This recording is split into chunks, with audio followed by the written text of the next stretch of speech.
thinking that the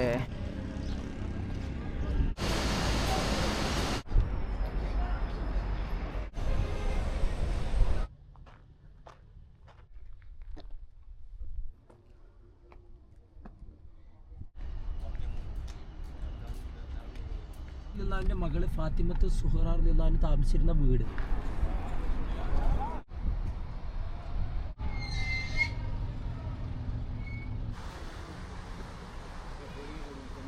at this time in a get to the place and let's sleep. Morning guys, there's a car waiting for me to take me places all around Medina. Let's go.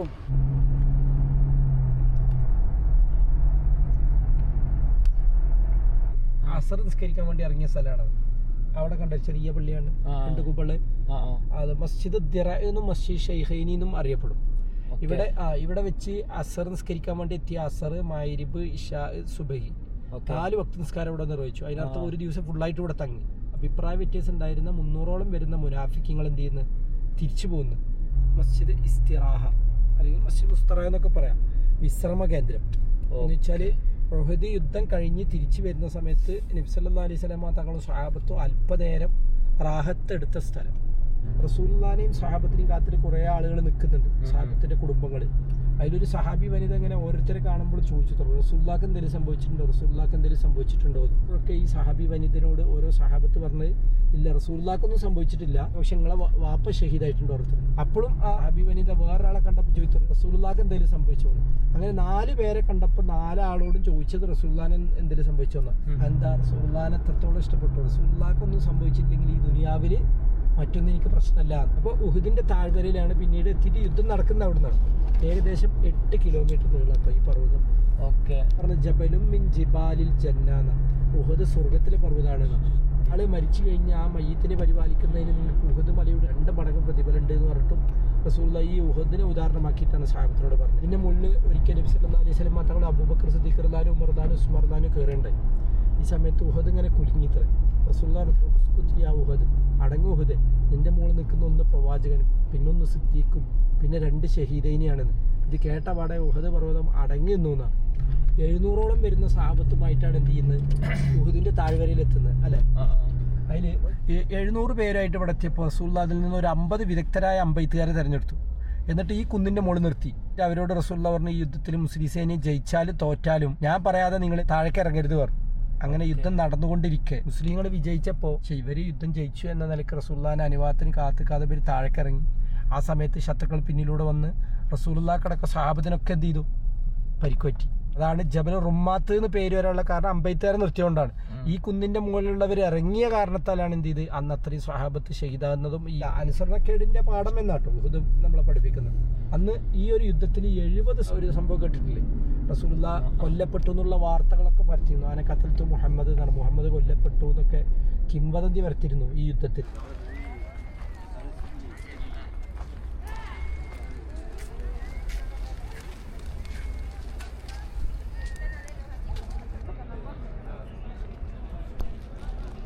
ായ 66 അൻസാരികളും ഇവിടെ കണ്ടു.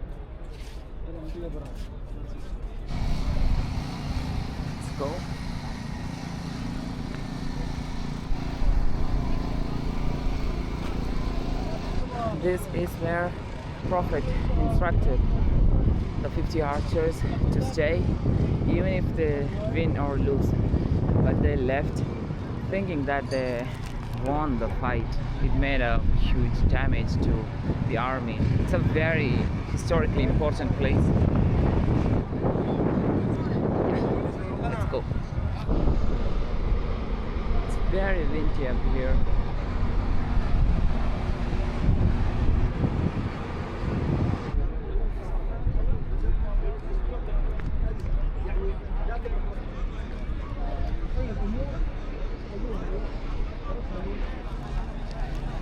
Okay, let's get down and let's go to the next place. Habiba, come. Habiba. അവിടുന്ന് ഉഹദിൽ പരിക്കുപറ്റിയപ്പോഴേ റസൂലുള്ളാഹിനെ ആദ്യം കൊണ്ടുവന്ന് ഇരുത്തിയത് അവിടെ ആളുകൾ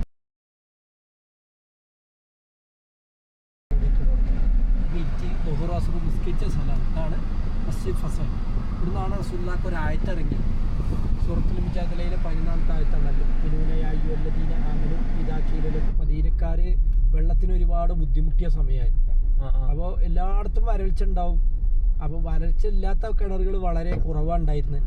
അതിൽ റോമയിൽ നിന്ന് മദീനയിൽ വന്ന് സ്ഥിരതാമസമാക്കിയിരുന്ന റുമ എന്ന് പറയുന്ന ഒരു ജൂതനുണ്ടായിരുന്നു. മദീനയിലെ എല്ലാ കിണറുകളിലും വെള്ളം വറ്റിയാൽ ഇയാളുടെ കിണറിൽ മാത്രം വെള്ളം സമൃദ്ധിയായിട്ട് ഉറവിടും. ഇയാളാണെങ്കിൽ ഒരാൾക്കും വെറുതെ വെള്ളം കൊടുക്കൂല, നല്ല പൈസ ഈടാക്കും. ഇങ്ങനെ നബി സല്ലല്ലാഹു അലൈഹി വസല്ലം തങ്ങൾ ഈ വിവരം പറഞ്ഞ റസൂലുള്ളാഹി സ്വഹാബത്തിനോട് ചോദിച്ചു, ആരാണ് ഈ കിണർ? ഉസ്മാൻ ബിൻ അഫ്ഫാൻ ഈ കിണർ ഓടിക്കാൻ വേണ്ടി ജൂതന്റെ അടുത്തേക്ക് പോയി. ജൂതന് ഒരിക്കലും കിണർ കൊടുക്കാൻ തയ്യാറില്ല. ഒരു ദിവസം കിണറിന്റെ അവകാശം എനിക്ക്, ഒരു ദിവസം കിണറിന്റെ അവകാശം നിങ്ങൾക്ക്. അപ്പൊ പകുതി പകുതിയായില്ലേ. പക്ഷെ ഉസ്മാൻ ബിൻ അഫ്ഫാൻ റളിയല്ലാഹു അയാൾ നിശ്ചയിച്ച ഒരു വില എത്ര? 12,000 ദിനാറാണ്. ഫ്രീ ആയിട്ട് തുറന്നു കൊടുത്തു. എന്നിട്ട് ഇന്ന് തന്നെ ശേഖരിക്കുക. അപ്പോൾ ജൂതന്റെ ദിവസം ഒരാളും ചെല്ലും.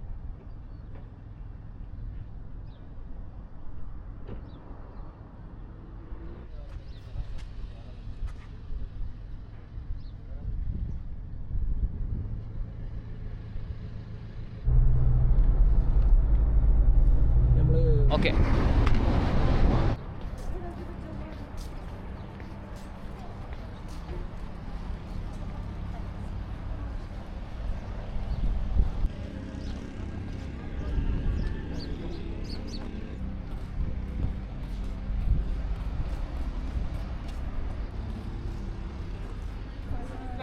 ضيعني طاير الشيء.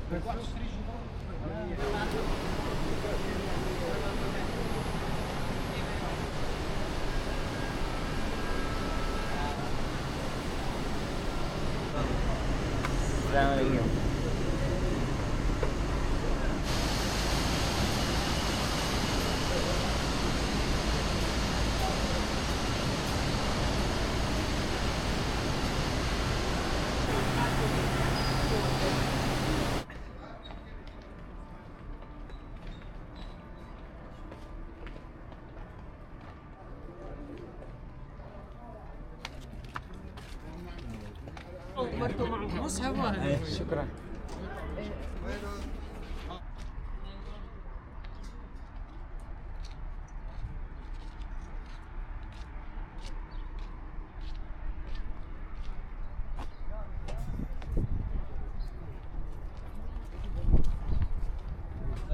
തങ്ങൾക്ക് അന്നൊക്കെ കിബിലയായിട്ടുണ്ടായിരുന്നത് ബൈത്തുൽ മുഖദ്ദസാണ്. നമ്മൾ ആദ്യ കിബില അതാണല്ലോ. ഇന്ന് ബൈത്തുൽ മുഖദ്ദസിലേക്ക് ബാക്കിയുള്ള 2 റക്അത്ത്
ചേർന്ന് അന്ന് കിടങ്ങ് കുടിച്ച സ്ഥലമാണ്. ഇപ്പോൾ ആ ബോർഡ് കൊണ്ട് വെച്ച് മറിച്ചിക്കണ്.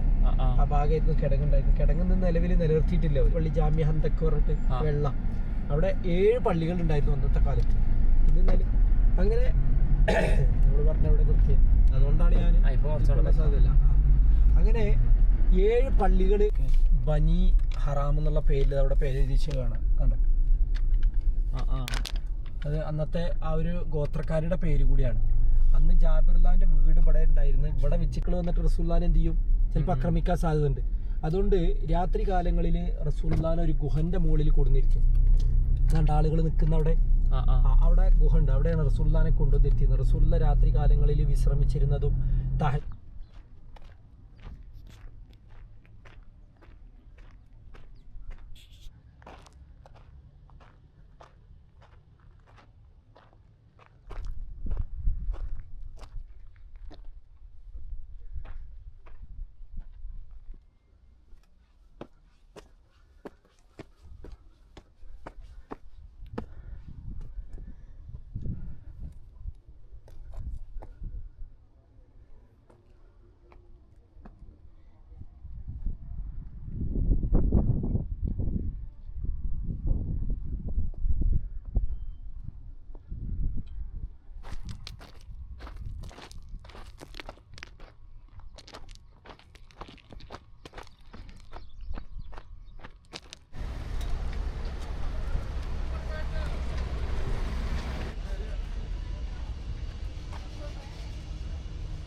അലി റളിയല്ലാഹു ഫാത്തിമ റളിയല്ലാഹുവിന്റെ മക്കള് ഹസൻ ഹുസൈൻ. അതിൽ ഹുസൈൻ റളിയല്ലാഹുവിന്റെ മകള് ഫാത്തിമത്ത് സുഹറ റളിയല്ലാഹു താമസിച്ചിരുന്ന വീട്, അവരുടെ മകൾ ഉപയോഗിച്ചിരുന്ന കിണർ, മദീന സംസം എന്ന വിളിപ്പേരിൽ അറിയപ്പെടുന്ന കിണർ, ബീർ ഫാത്തിമ എന്നും ബീർ സംസം എന്നും അറിയപ്പെടും. കണ്ടില്ല അപ്പുറത്ത് ഇത് വീട്, ഇത് ചെറിയൊരു പള്ളി.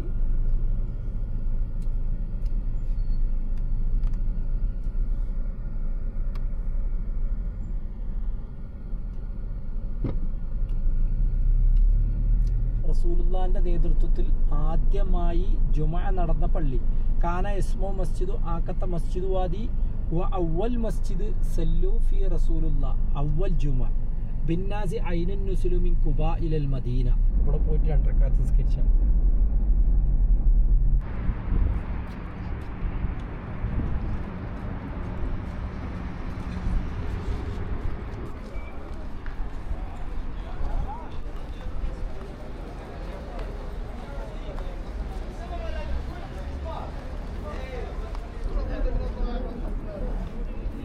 احنا لازم نخلع مجرينا ايه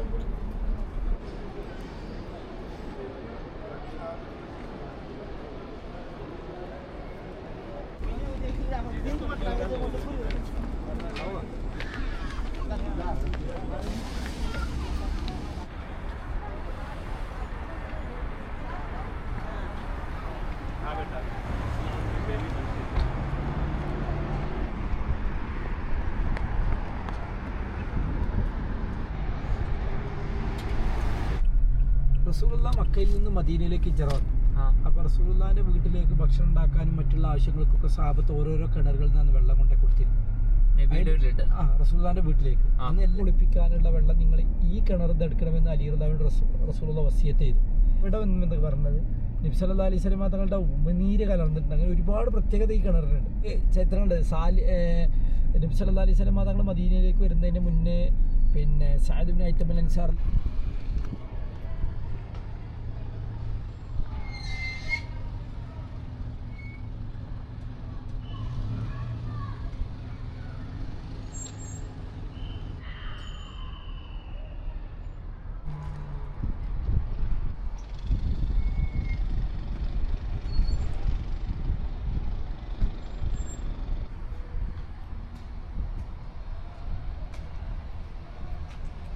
സൽമാൻ ഫാരിസുള്ളാവിൻ്റെ മോചനത്തിന് വേണ്ടി റസൂലുള്ള ഈത്തപ്പനമാരെ നട്ടുപിടിപ്പിച്ച സ്ഥലവും ആ സൽമാൻ ഫാരിസുള്ളാവിൻ്റെ കിണറും പള്ളിയാണ് ഇവിടെ ഉള്ളത്. ഇതാണ് ഇതിനുള്ളിൽ.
It's good.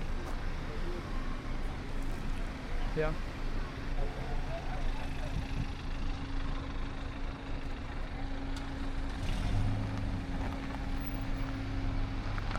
Today we went to all the historical places in Medina. Now I'm outside. I finished everything, packed my things, everything is in my car, and now it's about 6:47 and I think we'll go to our next place. It's called Buraydah. It's about 500 kilometers from here. Maybe we will drive the whole distance tonight, or we'll stop at some gas station and maybe continue tomorrow. Yeah, let's go. It's like one straight highway. there's an accident along the way, so I hope it will be cleared. It's 4 hours and 50 minutes. Okay.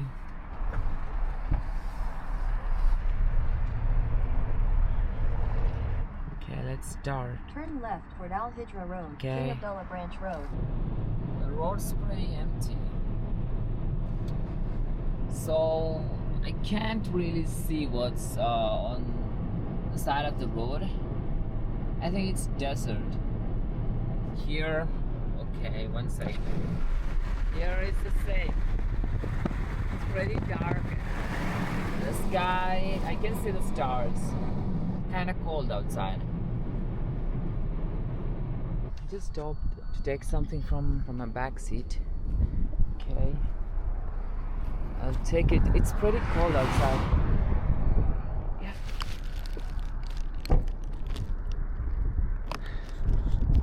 There's nothing around, but I see something there. I don't know what, but there's something. So, back in our car, close the door. It's kind of cold outside. Let's go.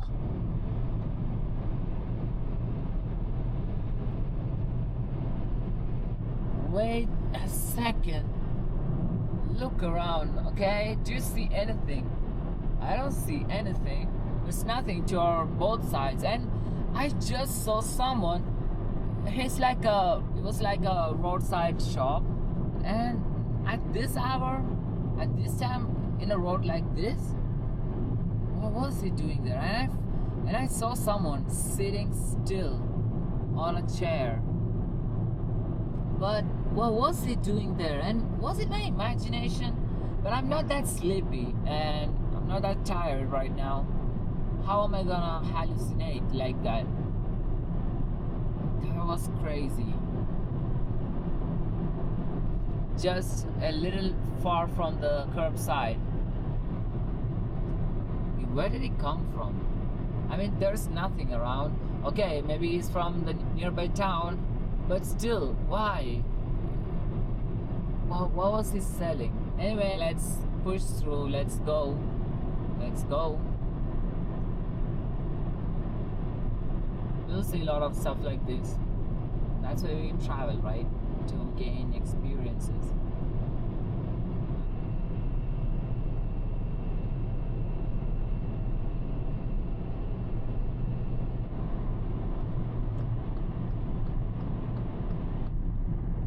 So I just exited the highway. The road's not too good.